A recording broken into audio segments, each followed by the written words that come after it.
Hello dear students, welcome back to organise knowledge channel. और आज की जो वीडियो है उसमें हम डिस्कस करेंगे वर्कशीट नंबर 34 क्लास 8 विषय सामाजिक विज्ञान है। और ये वर्कशीट आपके लिए 24 नवंबर 2021 के लिए शेड्यूल की गई है।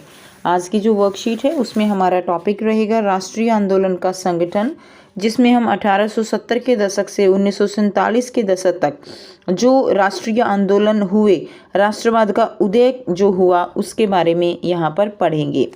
वर्कशीट शुरू करने से पहले प्लीज़ चैनल को सब्सक्राइब कर दीजिए, बेल आइकन को भी प्रेस कर लो ताकि आपको आने वाली वीडियोस की नोटिफिकेशन वो समय से मिल जाए। देखिए आज की वर्कशीट में क्या दिया गया है। राष्ट्रवाद का उदय। हमने पिछली वर्कशीट्स में जाना कि किस तरह से जो अंग्रेज हैं उन्होंने अपनी नीतियों के द्वारा भारतीयों को दबाने की कोशिश की। पहले के कार्यपत्रकों के द्वारा हमने जाना कि 1857 का विद्रोह हालांकि कंपनी के सिपाहियों द्वारा शुरू किया गया था, लेकिन जल्दी ही यह समाज के सभी वर्गों में फैल गया। हमने बात की थी कि 1857 की क्रांति बेशक जो है वो देखने में फेल हो गई, बट एक्चुअल में वो फेल नहीं थी। उस क्रांति के द्वारा लोगों में जो जन चेतना आई, जो जागरूकता आई, वो अपने आप में ही एक बहुत बड़ा काम था। अब लोगों को समझ आने लगा था कि जो अंग्रेज हैं वो भारत के संसाधनों पर कब्जा और भारतीय लोगों के जीवन पर प्रभाव डालना चाहते हैं। अब लोग अपने देश को आज़ाद देखना चाहते थे, और जब तक इस नियंत्रण को ख़त्म नहीं किया जाएगा तब तक भारत भारतीयों का नहीं हो सकता। तो ये चीज़ अब 1857 की क्रांति के द्वारा लोगों को समझ आ गई थी, और यही कारण है कि हम 1857 की क्रांति को फेल जो क्रांति है, सफल क्रांति उसको नहीं कह सकते। यह चेतना 1870 और 1880 के दशक में बनने वाले विभिन्न राजनीतिक संस्थाओं के द्वारा विदित होती है। इनमें से कुछ निम्न प्रकार हैं। तो इस चेतना के कारण ही विभिन्न राजनीतिक संस्थाओं का निर्माण हुआ, विभिन्न राजनीतिक संस्थाएं बनी जो कि जिसका काम क्या था, अंग्रेजों के द्वारा जो भी नीतियां थी उनको रोकना, और एक तरह से आप कह सकते हो लोगों में जन चेतना फैलाना, जागरूकता फैलाना, ये इन संगठनों का कार्य था। जैसे कि पूना सार्वजनिक सभा, संस्था का नाम है पूना सार्वजनिक सभा। ये जो सभा है ये 1870 में जो है गठित की गई, जिसके संस्थापक और प्रमुख सदस्य, संस्थापक कौन थे, महादेव गोविंद रानाडे और एस.एच. चिपलुंकर, गणेश वासुदेव जोशी इसके प्रमुख सदस्य रहे। उसके बाद दूसरी जो संस्था थी वो थी इंडियन एसोसिएशन। 1876 में इसका गठन हुआ और सुरेंद्र नाथ बनर्जी इसके संस्थापक थे, और इसका प्रमुख सदस्य आनंद मोहन बोस थे। तीसरा है मद्रास महाजन सभा। 1884 में ये जो है गठित हुई, और जी सुब्रमण्यम अय्यर और आनंद चार्लू इसके जो है संस्थापक थे। नेक्स्ट है बॉम्बे रेजिडेंसी एसोसिएशन, जो कि 1885 में गठित हुई, और फिरोज शाह मेहता इसके जो है संस्थापक थे, और अन्य सदस्य थे के.टी. तेलंग और बदरुद्दीन तैयब जी, ये जो है इनके प्रमुख सदस्य रहे। नेक्स्ट देखिए भारतीय राष्ट्रीय कांग्रेस। 1885 में भारतीय राष्ट्रीय कांग्रेस की स्थापना हुई, जिसको हम नॉर्मल अब जो हमारे देश के प्रमुख दलों में से ये एक है, कांग्रेस और BJP, Bharatiya Janata party.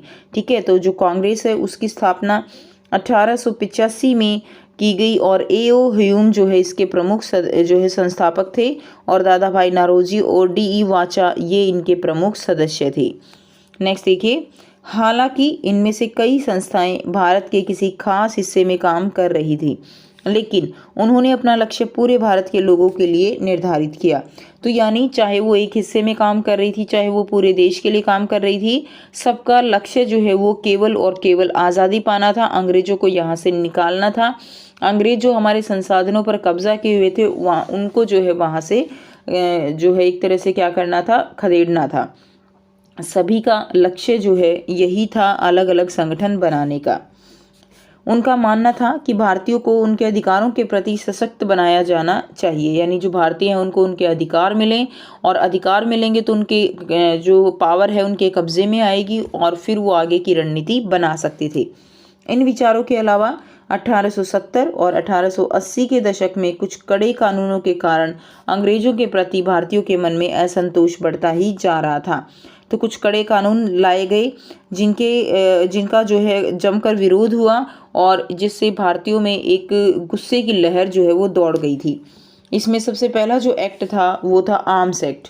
Arms act जो कि 1878 में पारित किया गया था और इसमें भारतीयों को हथियार रखने पर पाबंदी लगा दी गई, यानी अंग्रेजों के ऊपर किसी तरह की कोई पाबंदी नहीं थी, लेकिन भारतीय हथियार नहीं रख सकते ऐसा जो है इस एक्ट में पारित कर दिया गया था। तो ये भी एक्ट जो है जो भारतीय थे उनमें एक गुस्से का कारण रहा। दूसरा और बहुत ही महत्वपूर्ण जो एक्ट है वो है वर्नाक्युलर प्रेस एक्ट। ये एक्ट 1878 में पारित किया गया और इस एक्ट के तहत अंग्रेजी सरकार को ये अधिकार दिए गए कि वो किसी भी आपत्तिजनक सामग्री के प्रकाशन पर उस समाचार पत्र की संपत्ति को जब्त कर सकती थी।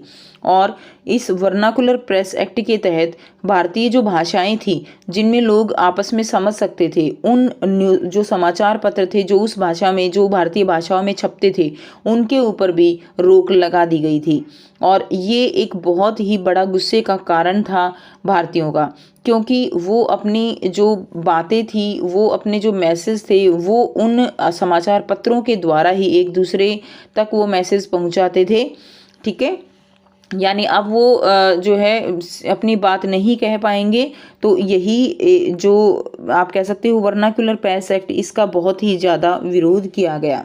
और अगर किसी भी तरह का अंग्रेजी सरकार को लगता कि ये कोई भी लेख जो है वो आपत्तिजनक है, तो उस समाचार पत्र की संपत्ति को जब्त कर सकते थे। यानी एक तरह से यहाँ पर पूरी तरह से तानाशाही जो है अंग्रेजी सरकार हो चुकी थी।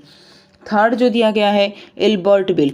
इल्बर्ट बिल 1883 में पारित किया गया और इस बिल के चलते भारतीय जज अंग्रेज या यूरोपीय लोगों की न्यायिक सुनवाई कर सकते थे।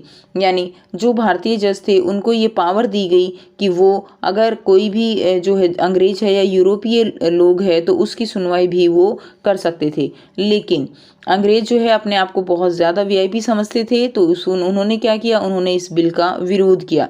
अंग्रेजों के विरोध के कारण सरकार को इसे वापस लेना पड़ा। इससे जो है भारतीयों में असंतोष फैल गया, क्योंकि इसने अंग्रेजों के नस्ली भेदभाव को उजागर कर दिया। तो इस तरह से ये Ilbert bill, vernacular press act और आर्म्स एक्ट के चलते भारतीयों के मन में असंतोष जो है वो बढ़ गया था। अब आपको यहाँ पर क्रियाकलाप दिया गया है, एक क्रियाकलाप है और आपको यहाँ पर जो है 4 जो है वो क्या है प्रश्न दिए गए हैं, जिनके आंसर हम 1 बाय 1 डिस्कस करेंगे।